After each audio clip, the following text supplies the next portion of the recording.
doing well. How are you? Good. I just want to let you know that I am here in the chambers, and we do have some community members here in attendance, so that's a good thing. Yes. Do we have a quorum to begin? I believe we have 6. 1, 2, 3, 4. I see that we have 6, and Commissioner Miller will not be in attendance today, so I believe we do have a quorum, right, Christy or Raj? 6 out of 9?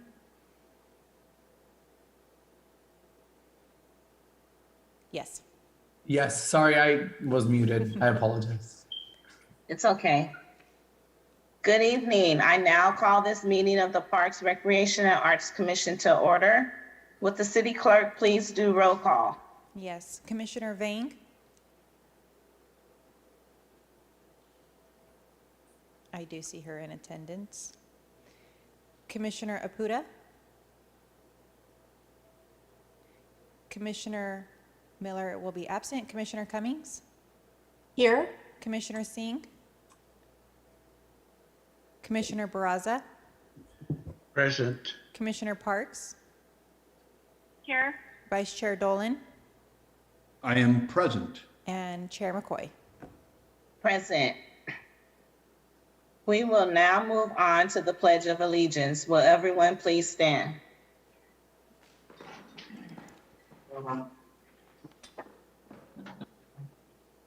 Ready, salute. I pledge allegiance to the flag of the United States of America and to the republic for which it stands, one nation, under God, indivisible, with liberty and justice for all. Thank you, everyone. We will start with the approval of the agenda. City Clerk, are there any changes to the agenda? There are no changes to the agenda, and I would like to just make note that Dr. Apuda is online. And so is Commissioner Singh, so am I. Thank you. No changes, ma'am.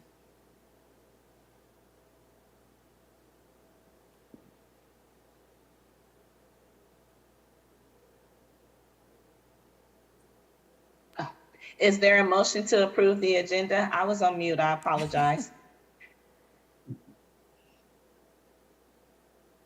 I'll make a motion to approve the agenda as is. This is Commissioner Cummings. Thank you. I will second.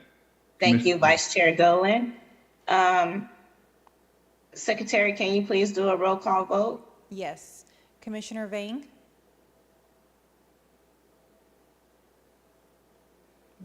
I don't see her. Commissioner Apuda?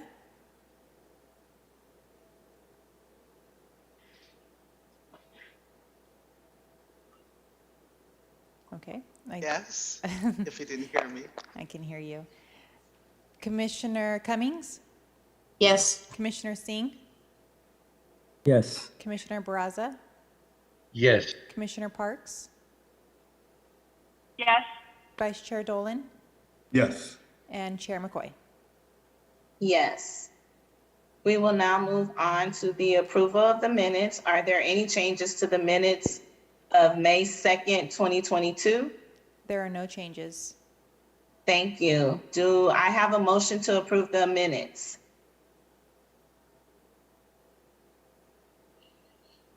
I will make a motion to approve the minutes. This Thank is you. Commissioner Cummings. Thank you, Commissioner Cummings. Is there a second?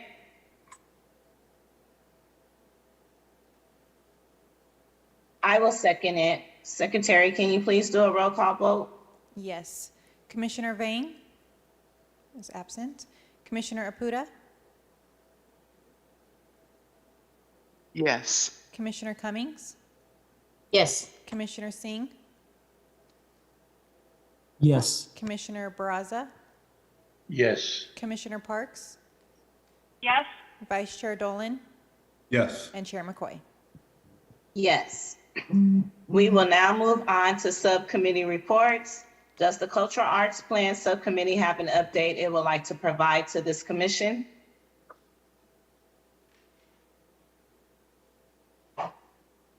This is Commissioner Parks. kind of the same update as last time. We have our kickoff meeting with the consultants. I believe it's next week on the 24th. So we'll have more to share in the weeks ahead. Thank you, Commissioner Parks. Does the Parks Master Plan Subcommittee have an update it would like to provide to this commission? Not to my knowledge, Madam Chair. This is Commissioner Barraza.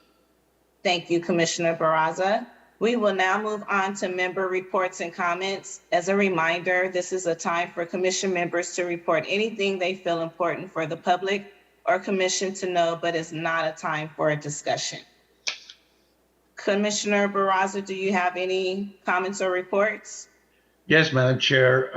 I would like to extend an invitation to all commissioners and members of the public to a formal announcement tomorrow at 1 p.m. It's actually like a press conference that Mayor Jerry Dyer and Councilmember Luis Chavez and myself will be making in announcing the funding of the first phase of the Southeast Fresno Regional Park and Soccer Complex. Everybody's invited.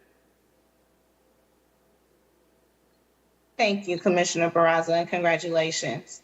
Thank you. Commissioner Cummings, do you have any reports or comments you'd like to provide to this commission? Not at present, thank you. Thank you, Commissioner Cummings. Vice Chair Dolan, do you have any reports or comments you'd like to provide to this commission?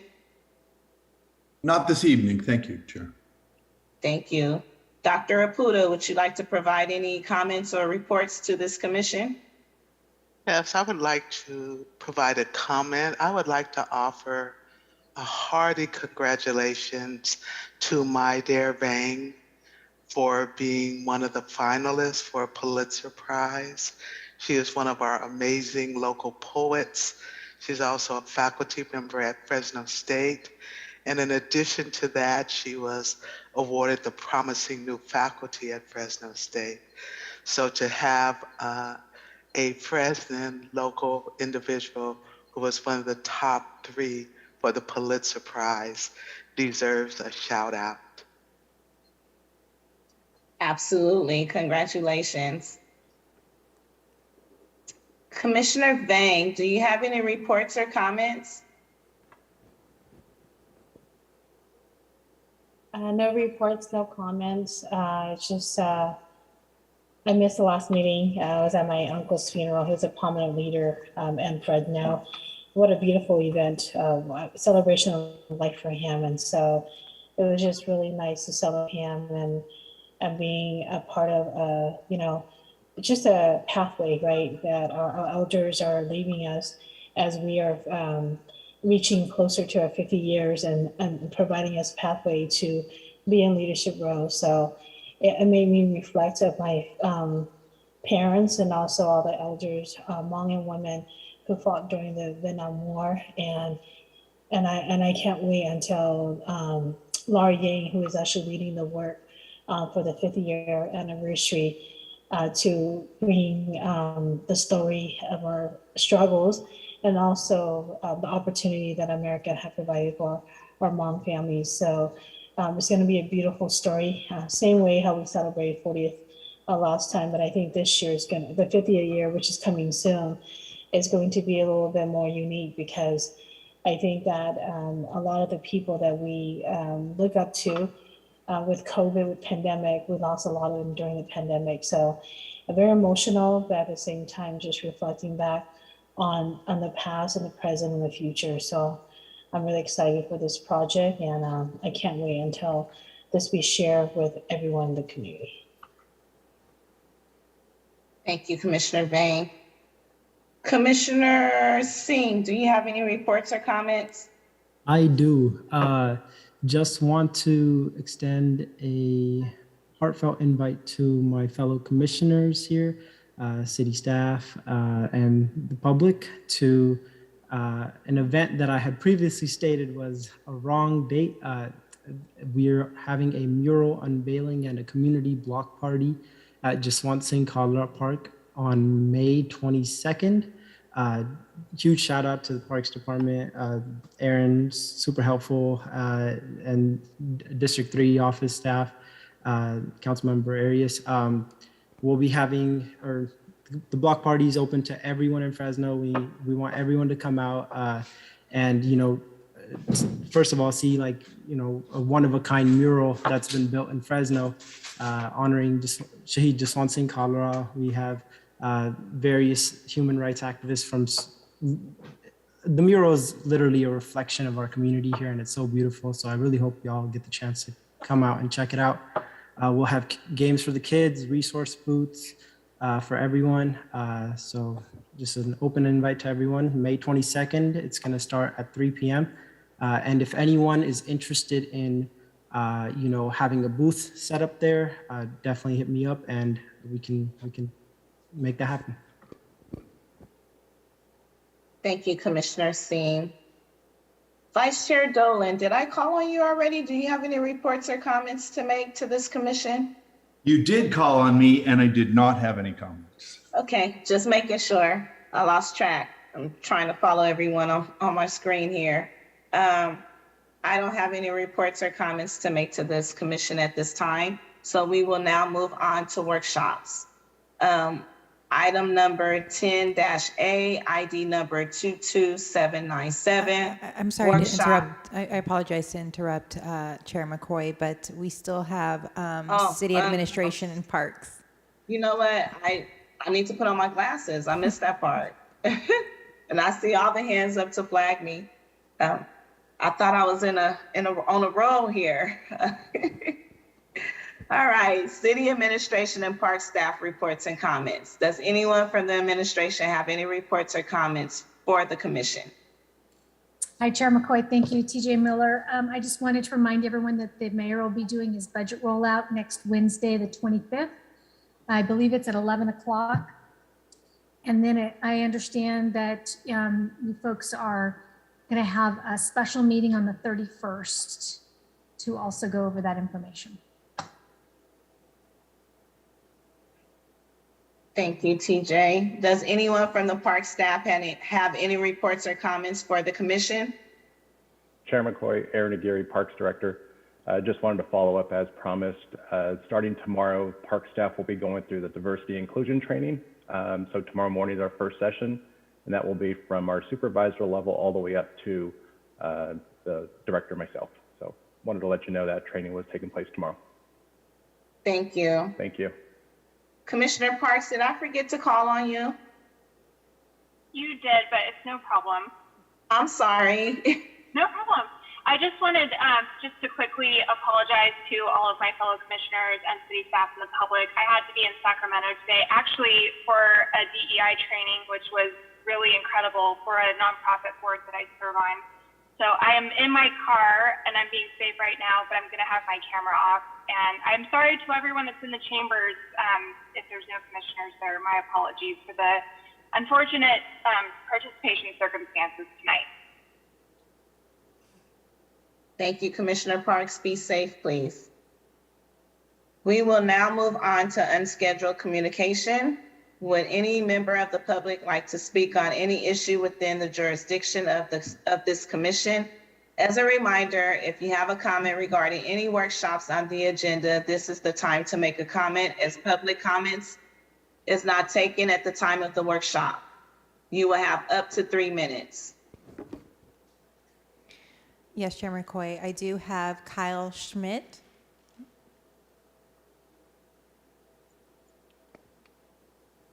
Good afternoon. This is Kyle Lopez Schmidt. Wanted to speak a little bit about our experience of organizing the community in the South Tower neighborhood. And we have a South Tower Park that's been funded through Measure P work. Would really like to reflect on this with the committee and kind of hear feedback where before this was Measure P funded project, our community had organized and done a lot of community design work and come up with a lot of amenities that we wanted to see, put in a lot of pro bono hours as a community, including local landscape architects and architects helping us craft this vision. This was a community directed vision. The city wasn't participating in it. But now that it's a Measure P funded project, we've kind of been kept arm's distance from the professionals that are creating the design. I was told the design was delivered to the city, but told I couldn't have it. I did do a public records request for the design and did just receive it today. And it doesn't match up with what the vision from the community was. So here we have a conflict of what the community wanted is not what the city is delivering. And so how do we navigate that through this process, and where can we as a community show up to voice our concerns and to advocate for what we're wanting to see for the neighborhood. So that's what I'd really like to dig in. One of the specific elements that the community had wanted within that the South Tower Park, we call it Broadway Park, was a performance stage, like a space for community to come together for various types of events and performances, and is very important for the Tower District.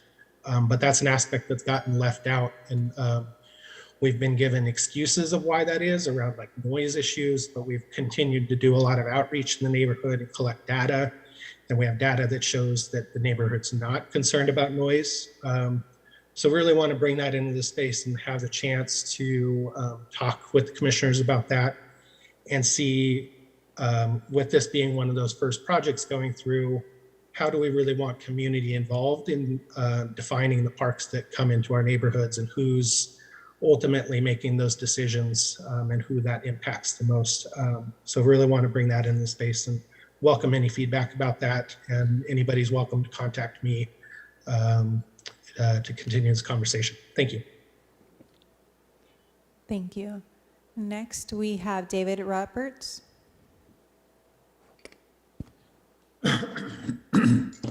Hi. Can you see me? Hello? We can hear you.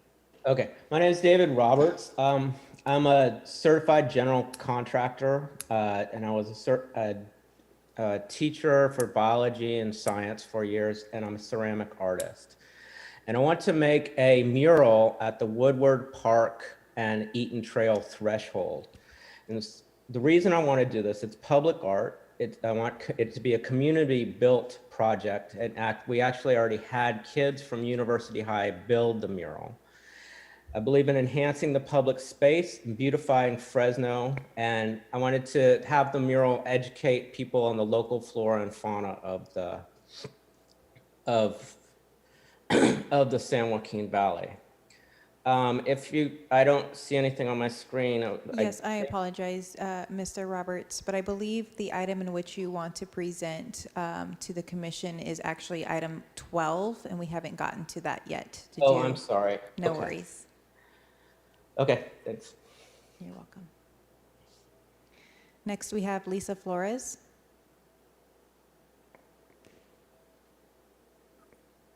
Unfortunately, can you guys hear me first off?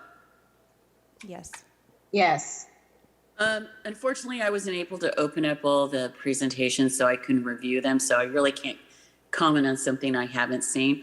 But I do want to remind you guys to a long-term goal I would like to see is for my beloved Roding Park. I love the trees out there. That is my forest. As far as tree replacement within the footprint of Roding, every time I go, I start counting trees. And the number keeps growing of dead trees in my forest. And I'm just wondering, at what point will the trees not only be replaced, but replaced with the same type of tree that died out? Because, the interesting and great thing about Roding is the biodiversity that not a lot of Fresno knows about that is actually in that park. And I would like to see the biodiversity continue. Also, too, is there any plans in possibly expanding Roding since Caltrans is going to be shutting off the on and off ramp there at Belmont, and there's a lot of vacant lots across the street on Belmont. And, I'm looking long-term, maybe 10, 15, 20 years of, land acquisition and maybe moving parking structures out of the park and putting green space back in. You know, those are the things that concern me. And also too, at what point will trigger the zoo to have to move? Because the space is finite and it shouldn't, that park should never be given over to a nonprofit or to a zoo, because it was meant to be green space, not a zoo. Thank you. Thank you. Would you like to speak? Okay, Chair McCoy, we do have someone from the community who's coming up to speak right now. Thank you.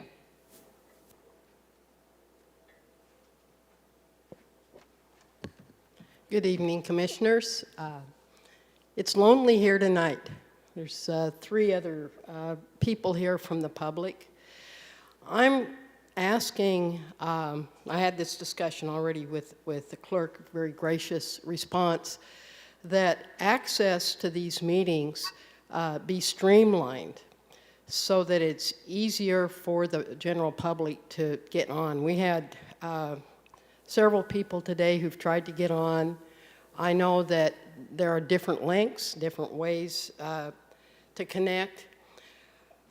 I'm requesting a simpler way for the general public to watch what's happening here and to be involved in the process. I have read some of the back comments.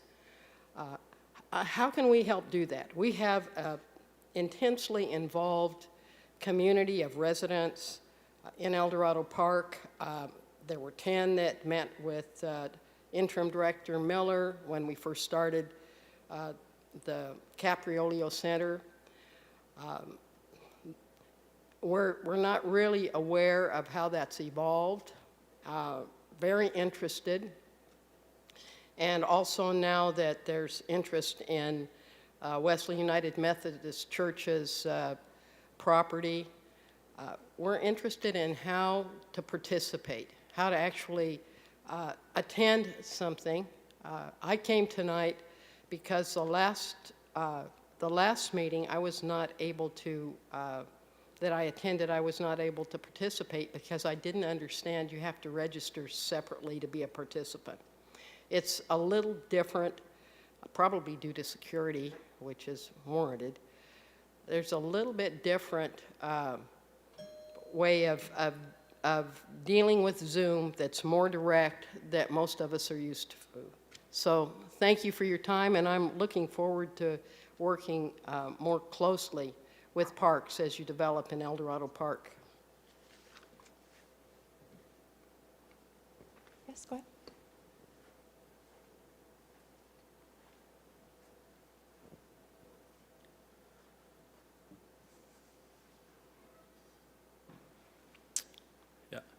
Good evening, Commissioners.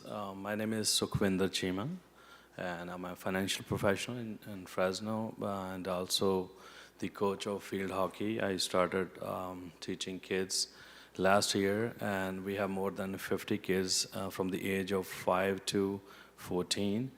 But we don't have a good place to practice, and I gave this memorandum and the letter to Mayor 3 months ago that we need a turf field for the field hockey in Fresno, so we can practice on that ground, and we can compete in upcoming, the Olympics in 2028 in LA. And the head coach of USA, he was here 2 weeks ago in Fresno, and he gave the message to every community and all the businessmen and asking for the help to build this ground for the kids. And it's better, all the kids they are from Fresno, Clovis, and that area, and they are from the different schools. And also I need to know how we can start this game in the schools, in elementary schools, so that everybody knows what they're playing and how they're playing. And also we wanna request the commissioners that they have to build more parks around in our area. I live by Clovis and Church. We don't have any park over there, and the grounds where our older people or our community, they can sit or they can walk around safely. So that's what I'm requesting. Thank you.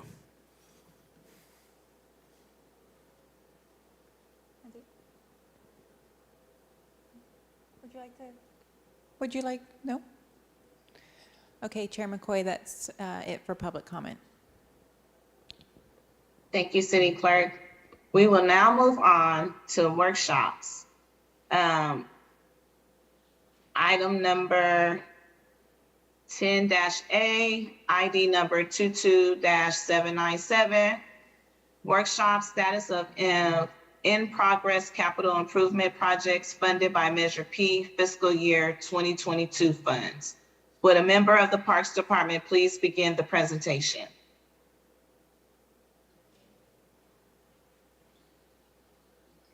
Good evening, commissioners, members of the public. Just confirming you can all see my screen. Yes. Great. As Chair Aldi Ramirez, Parks Assistant Director, and as Chair McCoy mentioned, this workshop is on Measure P funded capital improvement projects as of this meeting. And these are related to the bucket 1, so expenditure category 1, and these are projects that are currently in progress. So just as a reminder for the commissioners and the public, this is essentially a high-level overview process of what parks projects go through from the time they are identified and scoped all the way till they are completed and become assets in the park system and we maintain them. So for those that may not be able to see these slides, that first step is to identify, define, and scope a project. We then move on to estimating the project, the cost of it. We then move on to the design phase, pre-construction, construction, and then the project is completed. And then after it is completed, it goes into our list of assets, and then we maintain them. Sometimes projects go into waiting because of circumstances, and if any are in that category tonight, I will explain them further. So first here on this slide, we have the identify, define, and scope. As you can see, all the projects listed on here, 1 through 5, are crossed out. That is because the projects have moved on from this phase and we no longer have projects in this phase. Super exciting to be able to show you all that tonight. We've come a long way since the first time we gave this presentation. So for those who can't see this slide, we have Pillowbo's turf improvements have moved on from this phase, as well as Herndon Milburn upgrades, Radka irrigation improvements, Logan parking lot improvements, as well as the trash collection standardization. Moving on to the project costing phase. As you can see, we also have projects on this slide that have moved on and are in future places. So for example, Logan parking lot improvements, Radka irrigation improvements, Woodward Amphitheater shade structure project, and Granny's parking security lighting have all moved on from this phase. Projects that are currently still in the estimate project cost phase are the Herndon Milburn upgrades. We have, in addition, the trash collection standardization. So the preliminary estimate has been put together for the Herndon Milburn project, and that is essentially a redesign and renovation of the park to include removal of that parking lot, the addition of amenities such as benches, table, fencing, an ADA path of travel, lighting, and landscaping. Of course, this project is, hasn't come to fruition yet. It will still involve community input, and this project will need to receive future funding to be able to move forward. Last on this slide is the trash collection standardization, and Parks Department has identified some waste bins for testing, and we anticipate ordering additional bins for testing so that we can put those in the community and see how they work for the community in different parts of Fresno, and that will help us essentially put together the bid specs so that we can go through a competitive process for waste receptacles department-wide. Moving on to the design phase. So we have the JSK tot lot that is currently in the design phase. The final plan set is currently under review. So once all comments are made on the design and are resolved, the project will proceed out to bid with an anticipated award in summer 2022. And this project, just for note, is partially funded by Community Development Block Grant funds, otherwise known as CDBG funds. Second on our list here, we have the Roding Dog Park relocation. The design plans, the 90% design plans are being prepared by our design consultant, And simultaneously, the city's environmental consultant is finalizing the CEQA environmental assessment. So once design is finalized and approved, the project will also proceed out to bid with an anticipated award in fall. We have the Pillow turf and irrigation improvements and the Woodward Amphitheater shade structure that have moved on from the design phase. So those are crossed out in front of you. Moving on to number 5, we have Granny's Park security lighting. The final design plan is currently under review. And again, once all those comments are made and resolved, a job order contract estimate will be requested for what the construction costs will cost. And we anticipate the project to enter construction this summer. Next on our list here, number 6, we have the Maxi Parks HVAC. The design consultant contract was awarded by council, and the notice to proceed with the project has been issued. The design phase is expected to last through calendar year 22, with construction estimated for summer 2023. Next on our list, we have Radka irrigation improvements. The notice to proceed was issued by the design consultant, and we anticipate the plans to be complete by summer, with construction to commence under a job order contract in the fall. So moving right along on those. And then last on our list, we have the Dickey Youth Center security improvements. And that is a project where design is currently underway for the construction of fencing around the Dickey Youth Center to increase security. That is the full list of projects in our design phase. Now moving on to pre-construction. As you will see here, projects 1, 2, 3, and 4 are crossed out. So the Logan Park shade structure, painting of multiple restrooms, replacing the restroom roof at Orchid and Pillow, as well as Vinland lighting project, have moved on from the pre-construction phase. There are 2 projects currently in construction, number 5 and number 6, Pillow turf and irrigation improvements. So the design for the irrigation has been complete and has been approved by the Planning and Development Department. The bid package is being prepared and is scheduled to be advertised by the end of fiscal year 2022. Last on this list, we have Woodward Amphitheater and Tot Lots shade structures. The vendor is currently scheduled to construct the shade structures over the Tot Lots in early June and will install the new shade sails at the amphitheater in July. Moving on to projects currently in construction. So we have the link at Blackstone. We have procured items and furnishings for the link at Blackstone, which is going to be a community center within the housing development. Construction is anticipated to be completed this summer, and following that, we will take the lease agreement to City Council for their approval. Also on this list in construction, we have the Logan parking lot improvements. So this is a project where we are resurfacing and providing new ADA parking stalls and ramps.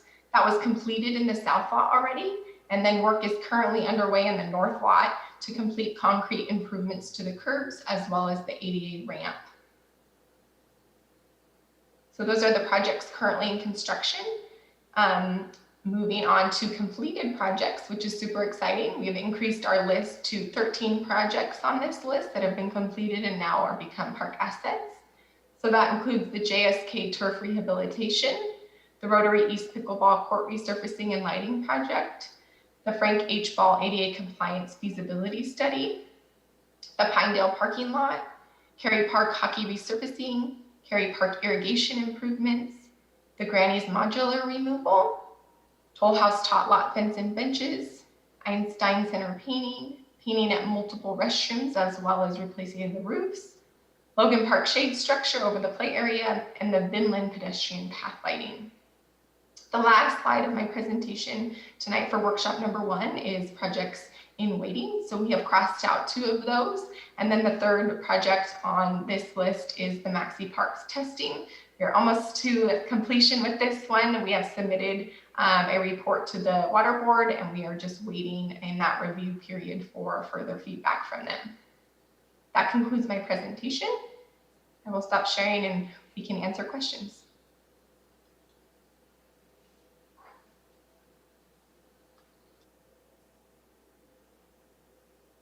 Thank you. Do any Members of the commission have any questions or comments regarding this item? Commissioner Barraza, you have the floor. Excuse me. Thank you, Madam Chair. I was kind of interested in knowing how the department handles the scheduling of games, like soccer games, like at Milburn Park, or some of the other places that already have commitments of the use of the facilities during this current year. So how do you, are there extra places like the regional park you have on Jensen, or how do you handle that just overall?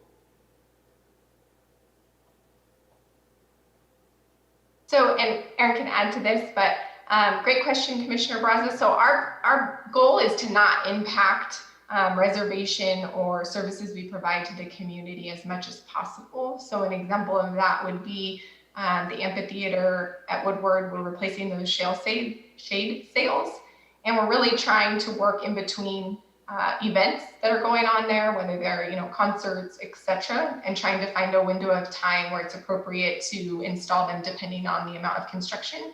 The turf's a little bit different because it needs to go through a period where you allow the turf to rest, but essentially trying to work around the community to make sure we're not impacting them. Thank you. Commissioner Barraza, just to add to that, and that can be tricky when it comes to sports fields. We've oftentimes had to put up temporary fencing and even bring out hired security to keep folks off as the turf's going through the germination process. So there are some elements that we do have to consider when some of these projects are underway. Thank you.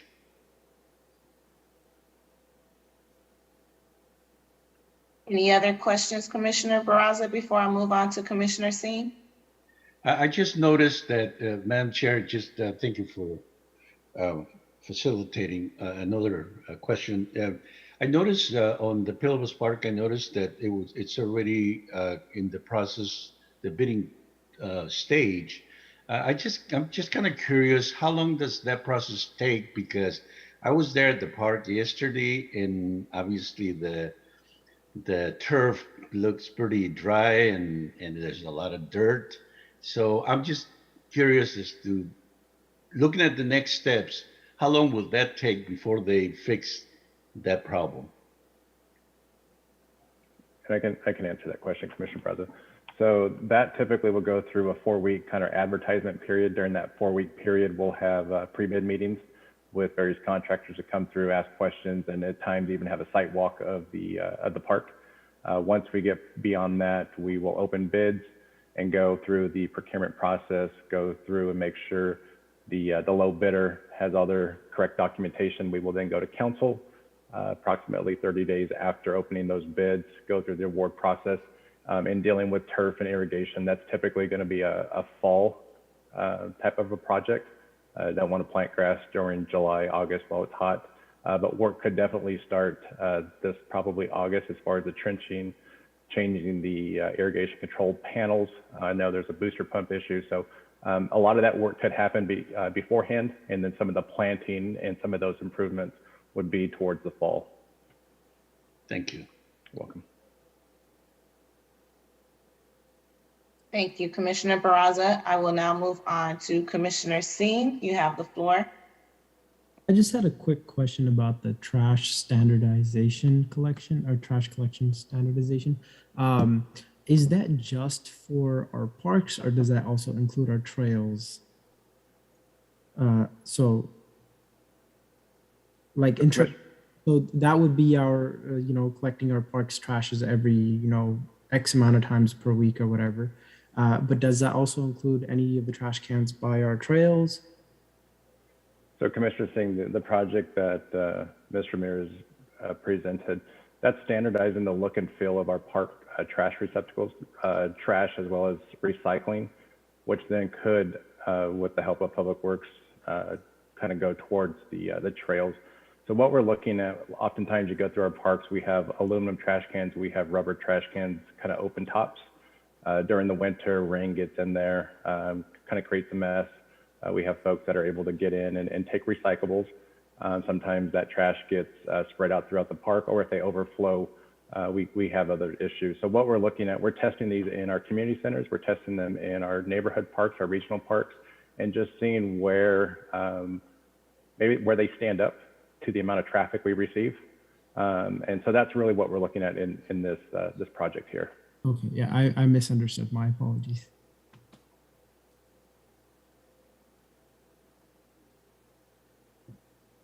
Do we have any other questions from our commissioners regarding this presentation?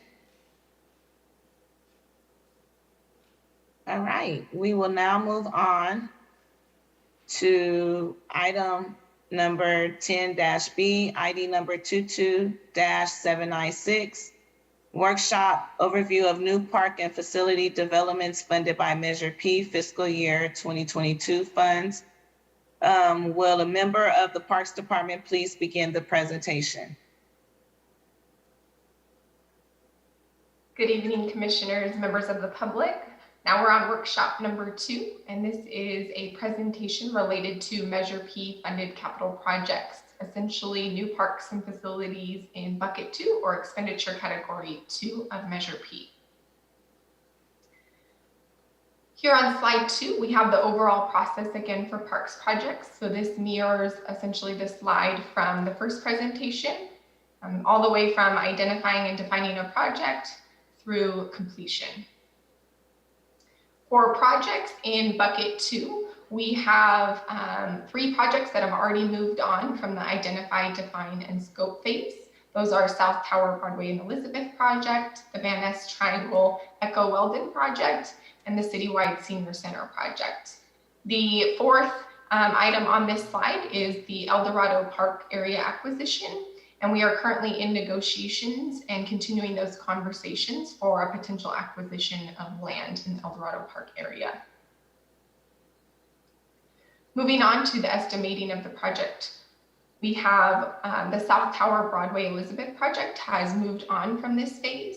And then we have the Citywide Senior Center that's currently in this phase. So the city is working with a design consultant on a fee proposal for the design of the Citywide Senior Center, and we're working through the negotiations of the acquisition. Now we're proceeding to the acquisition phase. We have the Tower Theater acquisition that's currently in progress, and that purchase and sale agreement was approved by City Council on 4/21/22. Slide 6 here, we have the design phase. We have the Van Ness Triangle Echo Weldon project that's currently in design.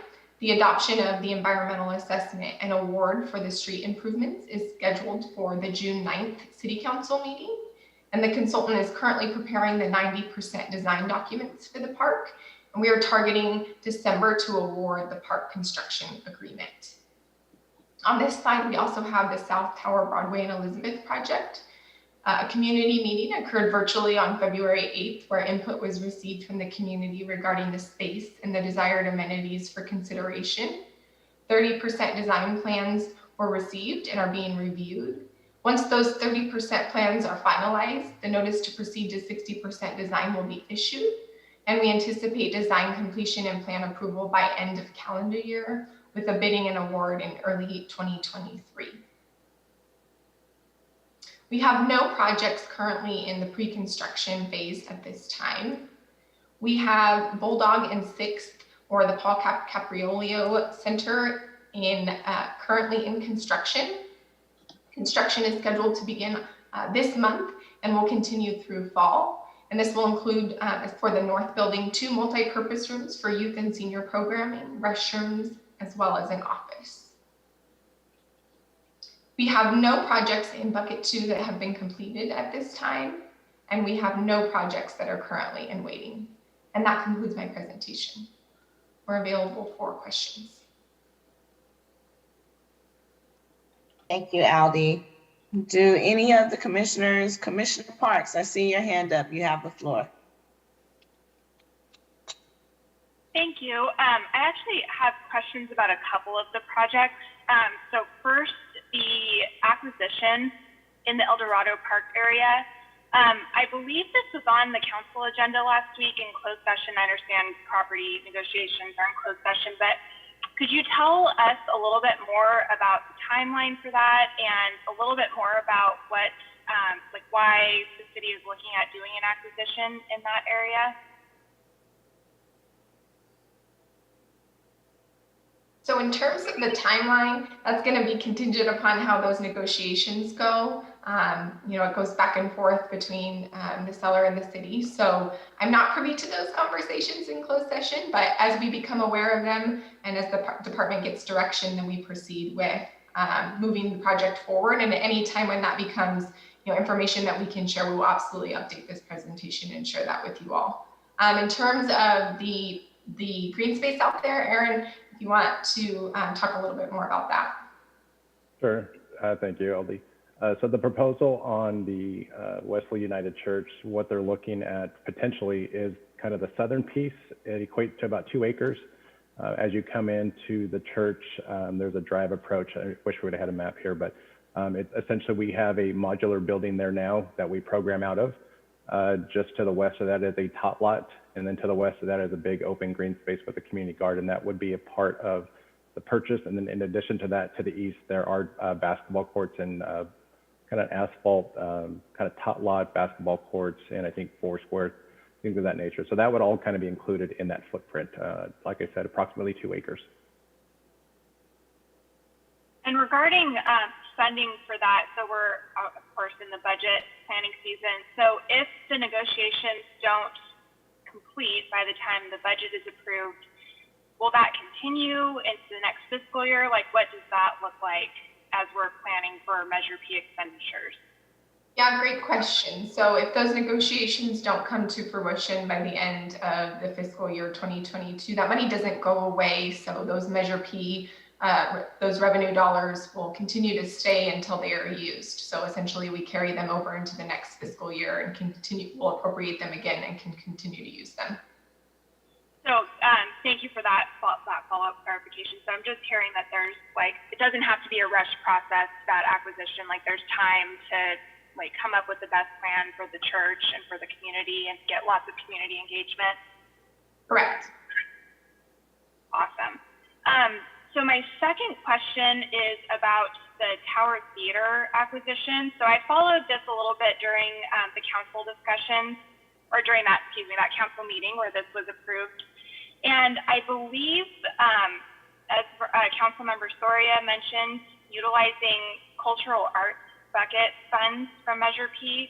Is that the plan, or are you considering using bucket 2 funds for that acquisition? So this presentation, great question, Commissioner Parks. So this presentation was specifically on bucket 2, so expenditure category 2, new parks and facilities.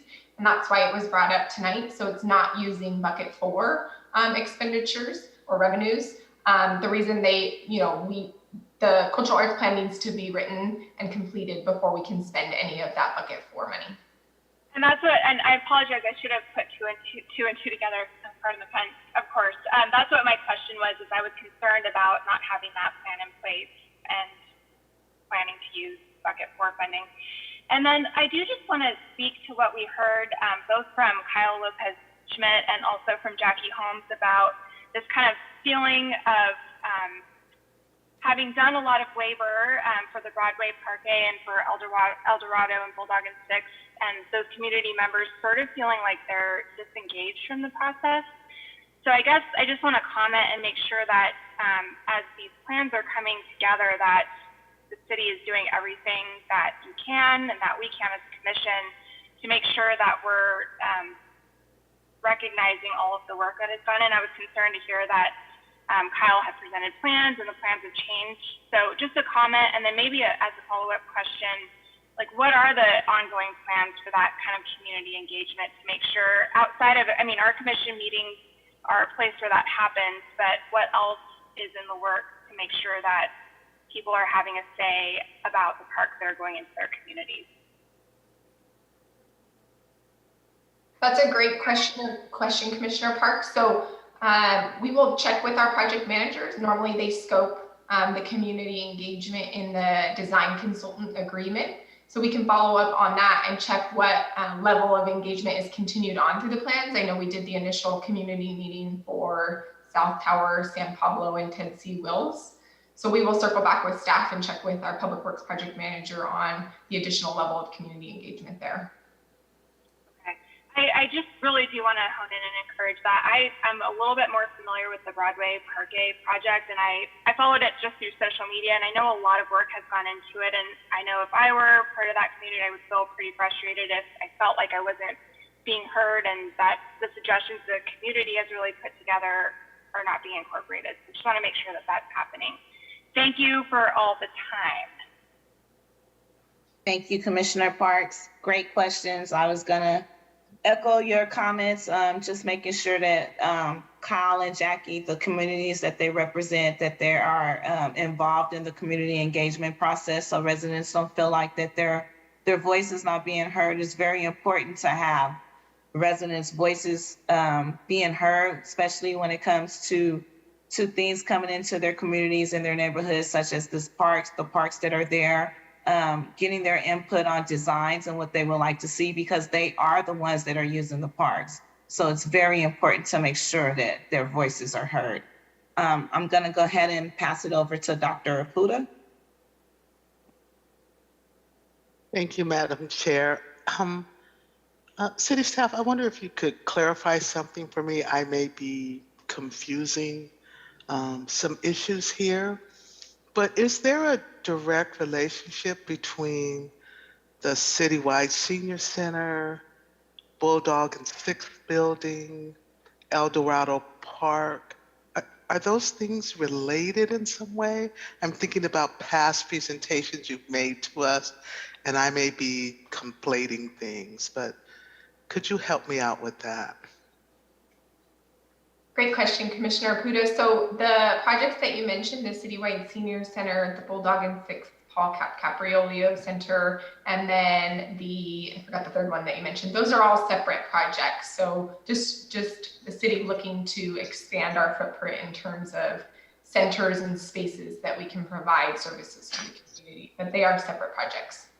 And am I understanding, is there a proposed or considered spot at this point for the senior center?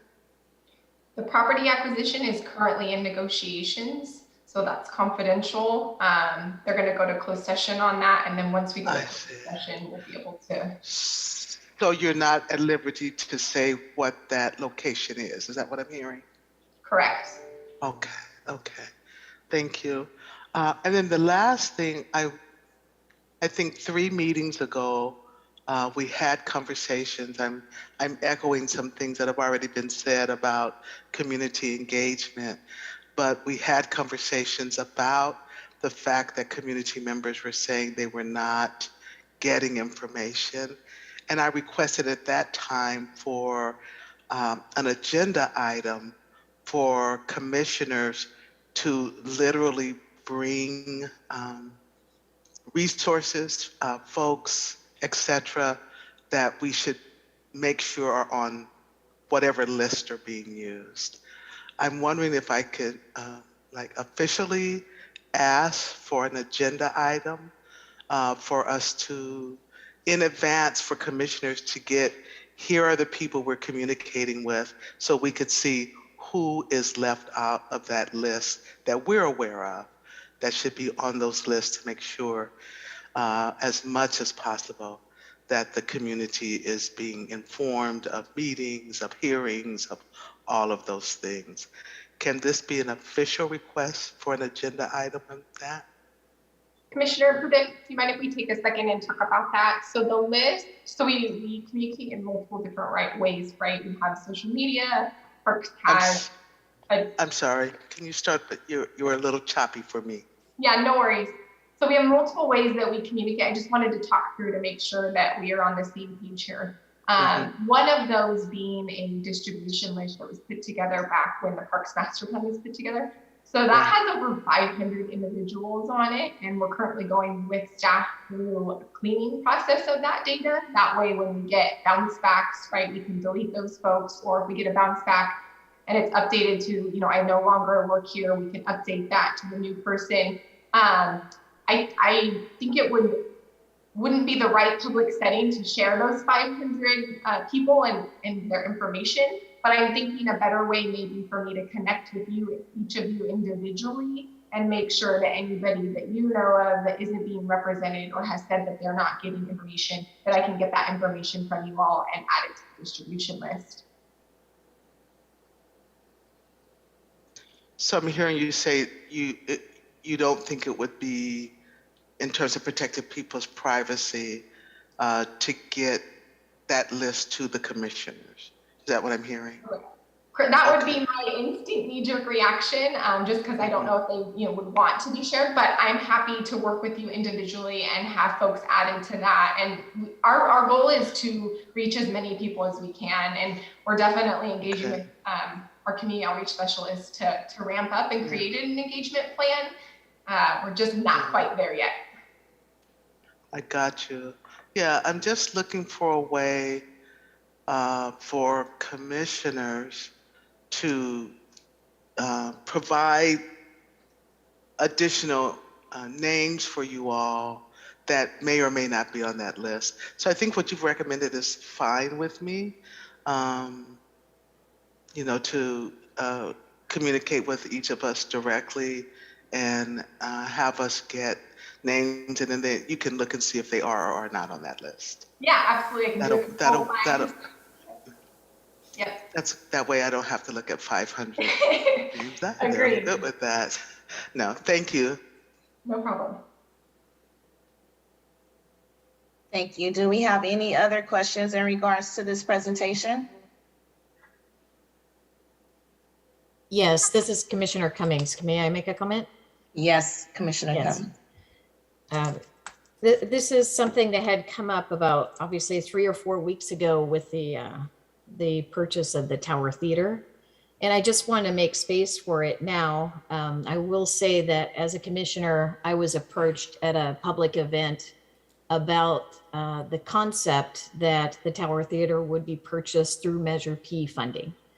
I had no information about that, so I wasn't really able to speak upon that, and I said that as such. I did mention it for a potential agenda item for a couple of weeks ago when we met before.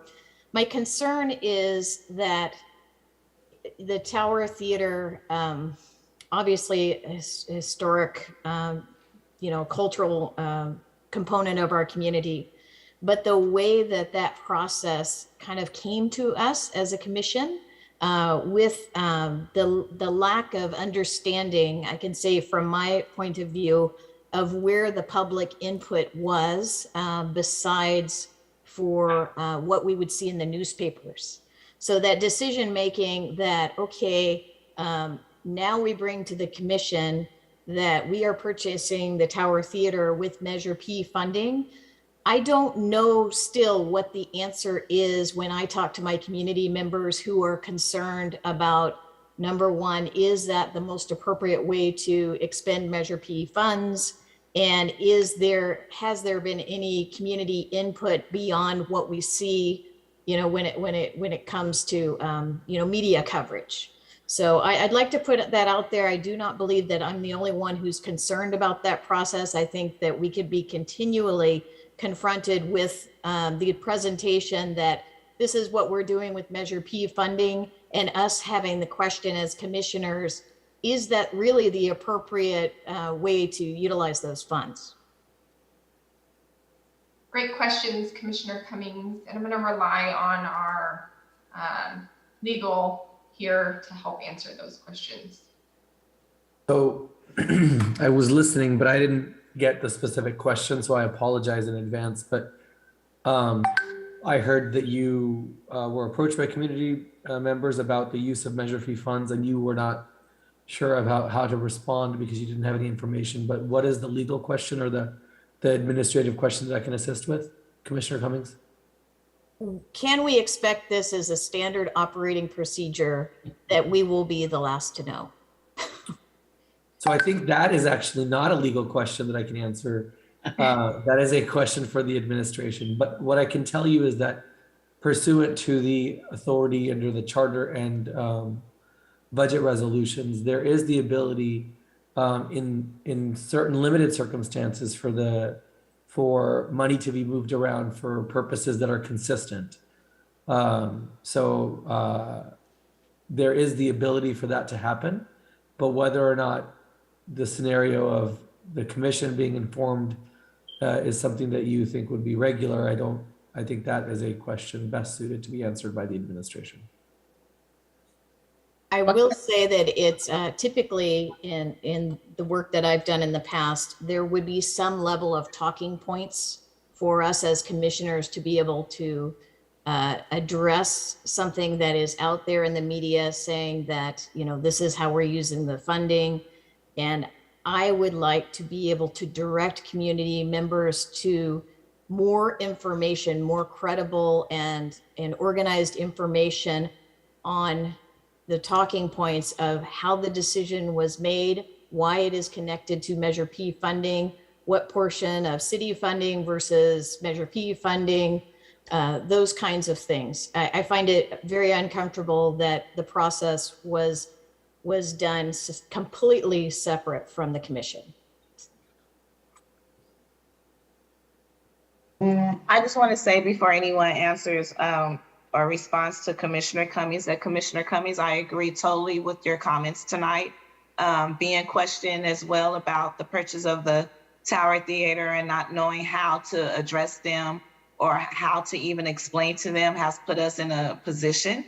I think that there should have been some type of presentation made to us to explain why Measure P funds were being used to purchase the Tower Theater. That way we would know how to answer our network of residents or just people who know, or residents who know that we are on this commission, because they do come up to us and talk to us, that we would be knowledgeable about that purchase. And we wouldn't have to say we didn't know, because that's not a good look for us. Thank you, Chair McCoy. TJ Miller. I think what we're going to need to do is we'll have additional conversations to see how we can avoid this in the future. There are circumstances that may occur in, if I'm not mistaken, this was in a mediation, and we were not involved in those mediation meetings either. And then decisions are made by our council. They do approve our budgets and the monies that we expend and make recommendations and so forth. So I do think that there's some room, and I'll defer to Raj in terms of the best approach that we can take. We can partner up together so that we can avoid these situations. I think the idea of talking points when this occurs and things like this occur for the members is a great solution. It provides you that information. I can't say that we can always get ahead of it and give you a presentation, because sometimes those things are happening in real time on the dais. Vice Chair Dolan, you have the floor. Thank you. Raj, I think this may be a question for you. If I understood your statement, you said it is written into the language of Measure P that these purchases can be done without informing the commission or the council or having us involved. But what are the criteria under which those decisions are made? Like what comes to us and what is not brought to us? I did not say that. What I said was, and just to clarify, that the charter places the authority to administer the budget in the city manager, and that budget is approved by the city council. And this is expanding on what I said, but that's what I said. With regard to the budget resolution, which is approved by council, the city council provides the authority to the city manager to administratively move funds that are within an org fund. We won't use the word line item, it's actually higher than a line item, but money that's used for a consistent purpose. So the city manager has that authority. With regard to Measure P, Measure P does not address that situation. Measure P requires that the budget come to you to be able to provide your insight and comment to the city council. Does that answer the question? No. Again, so the purchase of Tower Theater was made by the council on using Measure P funds. And that is, as it's written in either the city charter or the Measure P language. But under what criteria is that done versus brought to the commission for their input? So like I said, the language in Measure P requires that you as a commission be able to provide your comments and advice regarding use of Measure P monies, and then as well as using parks funding. That happened during the 21-22 fiscal year budget process. So you were able to provide that input to the city council. Measure P does not limit the city council's ability to expend the monies beyond what those monies can be expended for. I'm not trying to speak in circles, it's just a lot of words, but Measure P sets out the criteria for which that money can be used. So long as the money is being used consistent with Measure P and it's within the authority of the respective bodies, they can do what they've done. So for instance, in this case, we're talking about the purchase of a community center. As long as the money that's set aside for the purchase of a community center is being used for the purchase of a community center, and you've had an opportunity to provide input on purchases of property in community center, parks and community centers, then the council and the administration is well within its authority. I've tried to answer the question as directly as I can while providing some background, but if you need more clarity, I can certainly go there. The criteria is in Measure P. As long as it's consistent, it's okay. So, okay. I concede that I'm not going to get anything more specific than that. I'm just, and I know you're not trying to be evasive. I'm asking a very simple question. There are times when projects are brought to us for our input before they're a fait accompli. And then there are times like this where they are done without our input and brought to us afterwards as information. And I'm just wondering if there is a very clear criteria about which is which, and I guess there isn't. There is, and that criteria, and just give me a moment here so I can pull up the language in Measure P. But there is an answer. We can also continue the conversation offline if you'd like. You can always email myself or Christy Costa. But to the extent that we are discussing budgeting and the authority of the commission is shall have the primary authority on behalf of the city to receive public input and conduct hearings on allocations related to this ordinance and make recommendations to the city council for adoption of expenditures in connection with annual budgets. So we're talking about an annual budget process, and what I'm saying is the commission had the opportunity to provide input on the annual budget. That does not limit the council's authority otherwise, to the extent that it doesn't conflict with the charter and other authorities that are issued by city officials and their authorities. So you had the opportunity last year. Changes can be made administratively or by council after that point. Just like if you make a recommendation to council during budget and council decides that they want to go a different direction, they can do it at that point or they can do it after. Now, just to clarify, if we're talking about new monies coming in or using funds for a different purpose, then the analysis would have to happen. Does it have to come back to you? Gotcha. Okay. Thank you, Roger. Did that answer your question? I really want to make sure I'm clear. So yeah, it may not be the answer I want, but it's the answer I got. Okay. Feel free, any of you, to reach out to either Christy or myself if you'd like additional clarity. Yes, but the public forum is the important part of answering this question. So, okay, thank you. So, Raj, what you're saying is that the the city didn't have to bring that to this commission, that they had the authority to go ahead and use the Measure P funds to purchase the Tower Theater. And we didn't have to know about it, and it didn't have to be a presentation. I'm not saying that's, nope, I didn't say any of that.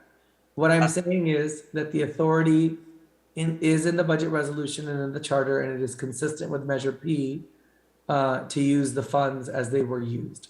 The questions regarding what presentations should be made, et cetera, I think are better suited to be answered by not the city attorney's office, because that is not a legal question. Okay.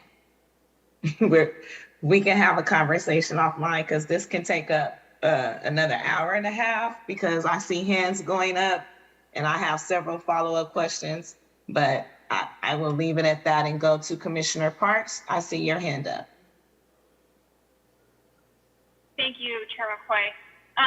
So I came into this meeting with the idea that the plan was to use cultural arts funds, which if we had a plan in place, I could kind of understand that. And as I've been listening to this conversation and thinking about the Tower Theater, I'm having a hard time getting from the Tower Theater as a new park and that we would be utilizing, new park funds for this. And so as a follow-up question, based on what you were just saying, Raj, is the city planning to use funding that was allocated in the fiscal year 22 for this? And if so, what projects are now having funding taken away from them for the purchase of the Tower Theater? Because I don't understand how we can say like a park, green space, soccer field, pickleball courts, volleyball fields, or volleyball, surfaces courts is the same thing as purchasing a historic theater, and that the money could be moved around like that. Yeah, and again, I'm not trying to be evasive, but those are not questions for the city attorney's office, because we don't make policy calls, right? I can tell you if something is and is not allowed, and in what the mechanism for that would be.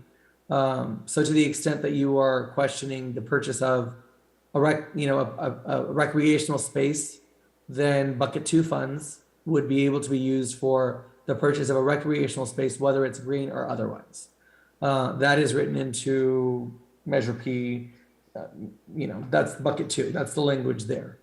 But yeah, as to the policy questions, again, I'm not trying to be evasive, but those are not questions that the city attorney's office should be opining on. Let me pose it to the city staff then, to the park staff. Is the intention to move funding that was allocated for a new park from that new park to the purchase of the Tower Theater in the fiscal year 22 budget, or are we talking about this in fiscal year 23? This is fiscal year 22, not 23. So 23, the budget doesn't come out until May 25th. And so are you able, sorry, Aldi. And then the budget comes out on the 25th, and then it goes through the whole procedures with council before council adopts it. So this is specifically speaking to fiscal year 2022 money.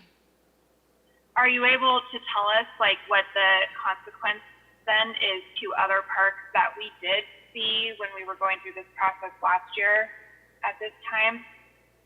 Like, what is the impact on other parks that were part of the plan for fiscal year 22, excuse me? So from my understanding as a department, there's no projects that are being canceled as a result of this. There are no projects that are not moving forward as a result of this. Essentially, you're taking funds that were not going to be appropriated or not spent in 22 because the full project was appropriated. The project doesn't go to completion in this year. So there are funds that are unused essentially, and they're using the remaining of those funds for this purchase. So the projects that were funded are going to move forward. They'll move forward in fiscal year 23, and they're not going to be negatively impacted by this. Are you able to tell us any more about the other funding sources that are in play with this, or is this entirely funded by Measure P? That's a great question. I'm not aware of additional funding sources, but that doesn't mean that there aren't additional funding sources. I'm just like super confused because, to speak to what my fellow commissioners were saying, it's like we I participated in that city council meeting. We saw, media, Fresno Bee stories and whatnot come out. And all of that information seems pretty different than what we're talking about tonight. So I thought there was general funds as part of this. Again, there was discussion about using cultural arts funding from Measure P. And now all of a sudden, like the entire purchase of the Tower Theater is relying on funding that's meant to be used for new parks. And I understand if you can make the case that the Tower, and I support saving the Tower Theater, but this is just a lot different than what I thought was happening 2 weeks ago. So that concludes my comments about that. Thank you, Commissioner Parks, and I stand with you on your questions, and I'm very confused as well. I'll move on to Commissioner Vane. I don't know if this is for Aldi or is it for Raj, but I do have a question. Since the cultural arts plan was not developed this year, how much fund is still available? Because the last time we met, the first few meetings, we were informed that funds just gets put into next year, so it stays safe. It doesn't go anywhere else. That's my first question. I'm not sure I understand your question. So how much, because we were allotted $2 million for the culture and arts, right? And since we don't have a plan this year, is that money being utilized for something else? So you can't spend bucket 4 until the cultural arts plan is complete. So if you're talking about the Tower Theater, that's bucket 2, not related to bucket 4. But if you're just asking the question about bucket 4, no funds can be spent out to the community through the grant process until that cultural arts plan is completed. So, okay, that's good. When do we get are we able to get a statement or a line item by each bucket, how much we spent over the years and it was going towards? I think that would be helpful too. So yeah, is there like a report? Measure P ordinance, there is an annual audit that's required each year. So that annual audit would be the perfect place for essentially a recap of this year's funding. And what is bucket 2? What bucket 2 is that on? Just refresh me again, I'm sorry. Yeah, so that's like new parks and facilities. Oh, interesting. Because I was at the Tower Theater last Friday. I had an event there. We had over like, 300 to 500 families that showed up. And everybody was like talking about that. It was kind of like confusion on my part. I was like, I don't know. I mean, because I went there as for my professional work. The fact that families showed up and they were questioning so much, I had a little bit concerned too, because I was kind of like, I mean, I heard about it in the media, but then as a commissioner, it's like when people ask you and they're like, aren't you a commissioner? It makes me feel kind of like, and then I asked the owner, right? I asked the guy that was working there, like, what's going on with the whole thing? And they're like, well, there's really nothing going on. We haven't even really, I don't think nothing's going to be moving forward. And so it's like, it makes me feel like kind of like odd, weird. Just the fact that we had such a big event and family was just questioning about the park because it's been all over the news. So I think it's like, for me, I think it's just important to, if the tower is going to be brought by the city, I think as a commissioner for the Parks Department, they're utilizing bucket 2 or 3 or 4. I think it's important for us to just be reminded, right? I think it wouldn't be like helpful if we got reminded or just got the 401 to, so we are also transparency, because I think the communication needs to be transparency, because this is where like I'm really confused where as a leader in my community, like I feel like we're not doing as much as we should, or maybe we are doing more than we're supposed to. And I think that's where maybe we need to get more training from our city attorney on like, what are our roles again? Because it's really confusing. I'm back to square one again, which I thought I was already at square 10. That's my thought. Thank you, Commissioner Vane. As I reviewed my notes from the city council meeting where the Tower Theater was being presented to city council, I have down 4.5 million is from Measure P and 2 million is from the general fund, with all litigation and payouts to be made from the city of Fresno's general fund. Is that correct, Raj? Or anyone from the city?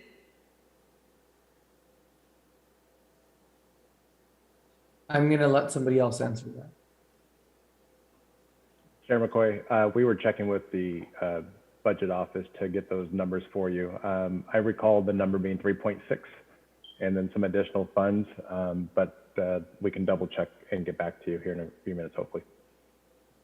Thank you. And then I have another question as well. The dog park is in the environmental assessment phase. Have they followed up with the groups that they met with, or is that still an ongoing thing? The environmental assessment is still ongoing. Thank you. Commissioner Barraza, you have the floor. Yes, Madam Chair. I kind of also have some concerns as to how the process was handled. And when I was reading the rules that we have to follow with Measure P, I remember I read something that said that the commission was to make a determination whether the expenditures complied with the expenditure plan of the commission or the Measure P rules. You know how we have various categories, whether it was coming from the proper account, and at some point the commission has an oversight responsibility. We know that the final decision can be made by the council, and there are recommendations are advisory. However, just for the sake of how things look, the appearance of the process, we should go through the proper sequence to have the council make allocation actions without any input. We represent the community, and therefore the community should have an opportunity to comment. And it might be the best project in the world, but just how it's handled could actually take away from the importance of our role in having the views of the community from different perspectives. So I really think I would suggest that this commission at some point be connected. And you remember we missed 3 meetings, and I mean, there could have been one of the meetings where that could have come to us and give us a report or tell us, get us in the process. And we understand the difference in the roles played by the city council versus the commission. But I think it would be useful to involve the commission also in that process. Thank you.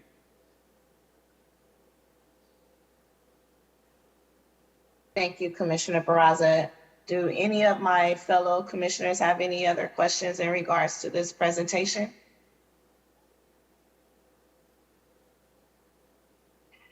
Before I move on, Aaron, did you get those numbers? Yes, we confirmed 3.6 million is coming from Measure P, and the additional money is other revenue sources. Other revenue sources or the general fund? I've got other revenue sources. Okay. On my notes, I have the general fund, so I have to double check too. And Commissioner or Chair McCoy, I just, we spend every other Monday together, and I feel like we've worked a lot to be able to build trust on this commission, especially with our department. And, some of those decisions are made higher up than us and don't come through the department or don't come through the commission. So I want you to know that we hear you, we understand your frustrations. Thank you. It's not just mine, it's my fellow commissioners as well. So just make sure that you hear us and you understand our frustration, and we can work together to correct the problem. And I think to Assistant City Manager Miller's point, things like this, they occur and we kind of work through the ramifications. And I think this is an opportunity for us to say, how do we move forward in a different way? Is, talking point something that we can work with the administration and council to get to the commission, so you all don't feel the way you felt regarding this situation. Absolutely, and I think we're all here to represent our communities that we represent. We also are park users and residents of Fresno. So we just want to make sure that the implementation of Measure P is done correctly. And I think that's where we stand at. And I'm not trying to speak for all commissioners, but I think at the end of the day, that's what we want to see. So I do appreciate that, Aldi.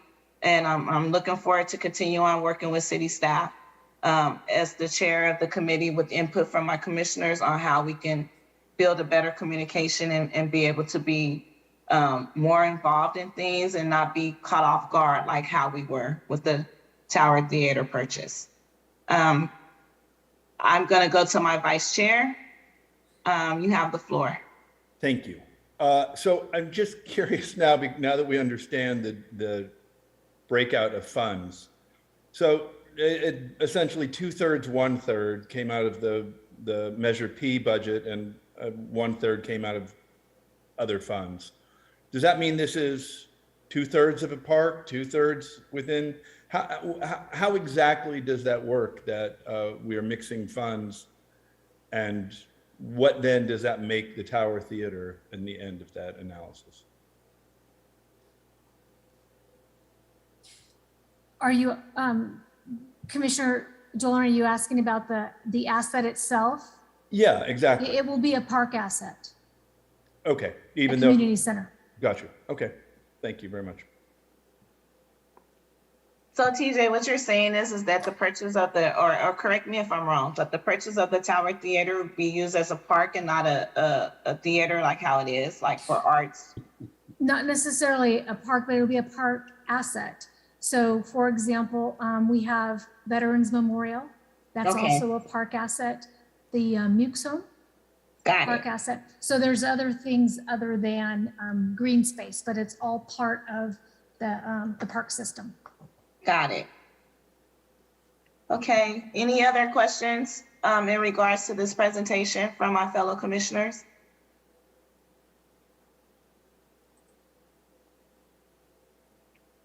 All right, we will now move on to hearing ID number 22-787. Receive public input on allocations related to Measure P and the annual Parks Department budget and capital improvement plans. Would any member of the public like to make a comment regarding this item? You will have up to 3 minutes. Thank you, Chair McCoy. We do have Lisa Flores.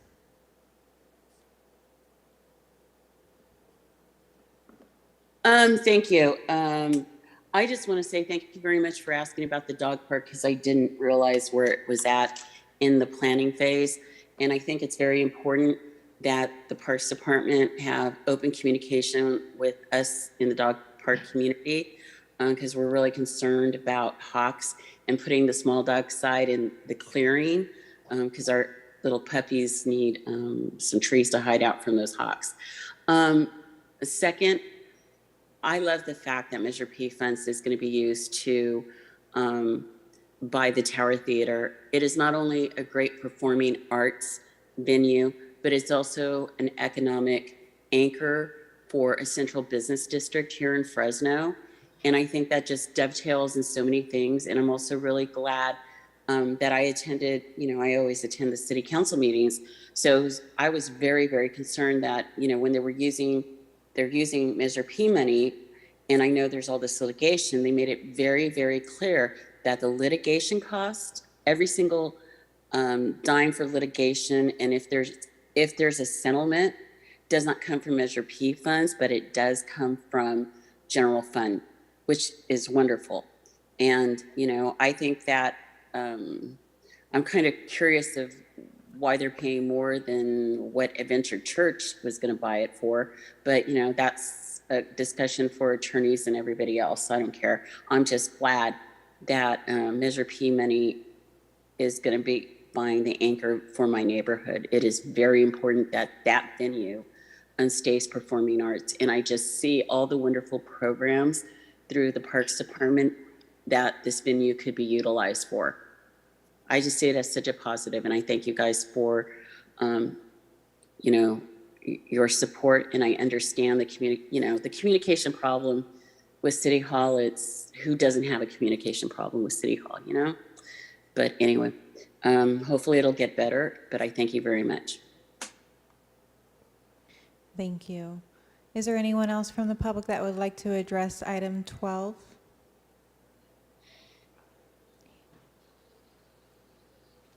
Yes, we have one coming up in the chambers. Jackie Holmes, El Dorado Park, CDC. I've read a lot of this Measure P funding and other sources of funding over time, and I know things change. My understanding is that there are two kinds of funding coming through Measure P. One is for maintenance and improving existing parks, and the other is for new parks.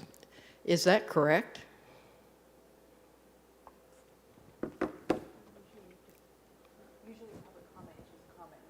Okay. All right. I'm sorry.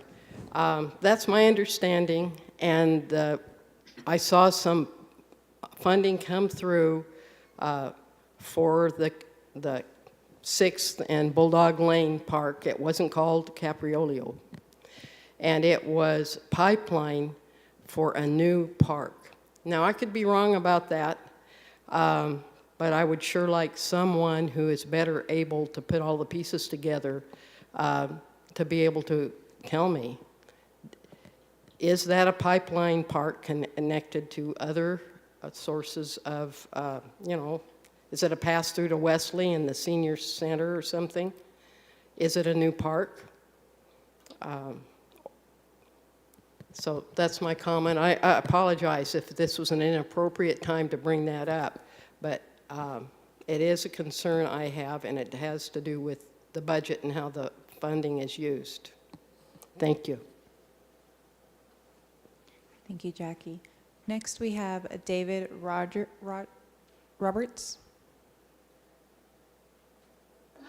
Hi, first off, I'm unclear if this is my chance to speak. Yes. I heard item 12. Okay. So my name's David. I apologize, this is Brianna. I'm gonna go ahead and share your presentation. If you would just let me know when to change slides. Okay, thank you. Okay, hello everybody. My name is David Roberts. I am seeking Measure P funding for a student-built bas-relief ceramic mural of a blue heron. And this was built by University High students during their winter intersession. And it's just being completed now. The reason I want to build this, and I'll go through these slides, is one, I'm a big proponent of public art. I want to build community buy-in and pride into our community. I want to enhance our public spaces, and I want to beautify our beautiful city of Fresno.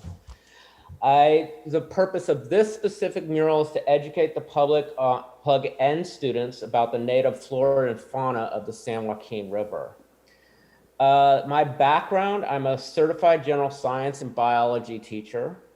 I'm a licensed general contractor, and foremost, I am a ceramic artist. My proposal is, this is a sketch of my proposal. It is a concrete wall, and it's 9 feet wide by 11 foot, 3 inches tall, and it's 10 inches thick. It's two-sided with indents for the mural to be placed in, with a 2-inch indent. The mural itself is 8 feet by 8 foot 6 inches. So it'd be standing about 11 and a half feet tall. There's space below to inscribe something. The location, I want the location of this mural to be just out in Woodward Park, just south of the Eaton Trail Woodward Park threshold, about 100 feet, about 10 feet west of the trail, so just off the trail. So one thing this does is it blocks a view of the water pump, when you're coming from the north to the south.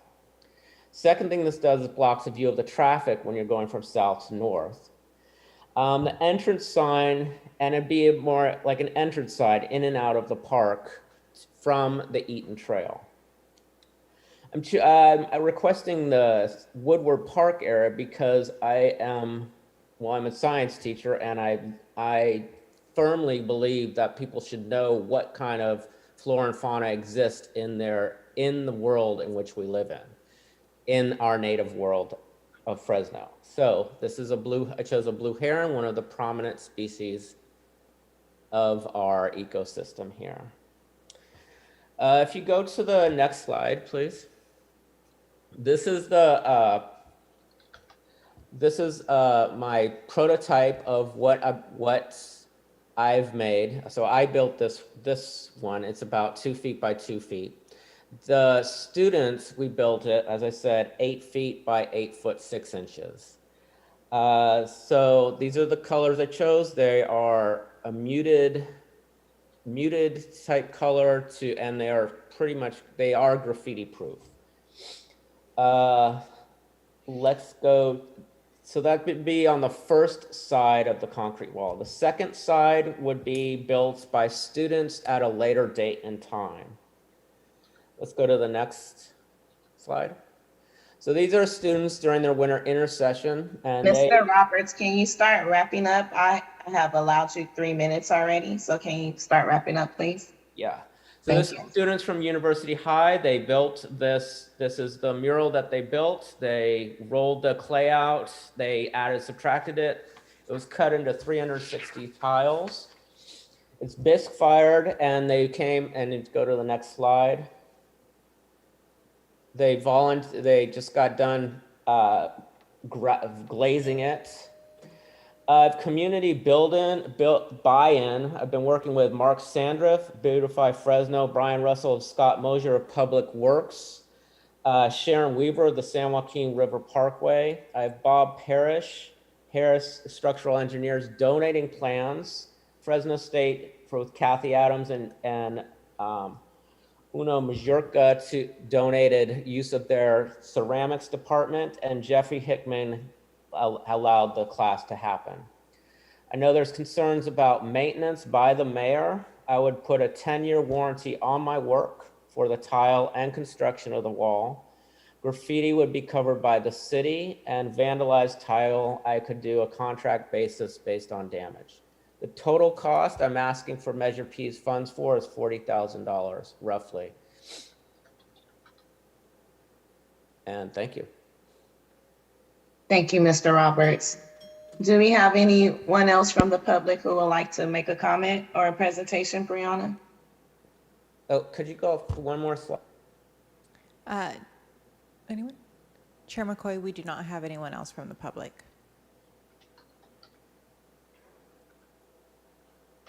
Okay. Does any member of the commission have any questions or comments regarding this item?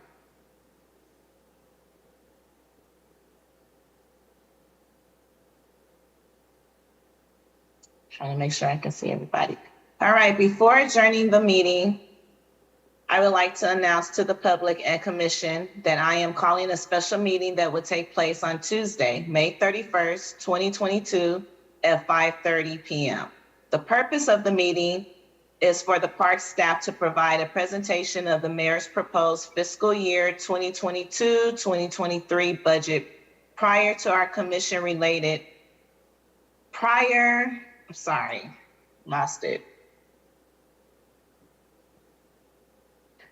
to our regular scheduled meeting on June 6, 2022. Additional recommendations by the commission related to proposed Measure P expenditures for fiscal year 2022-2023 are expected to be completed at the June 6 meeting. We will now adjourn the meeting at 7:10. Thank you guys for a great meeting, good questions, great discussion. Go spend the rest of the evening with your family, and I'll see you May 31st. Thank you, Madam Chair. Good night, everyone. Thanks, everyone.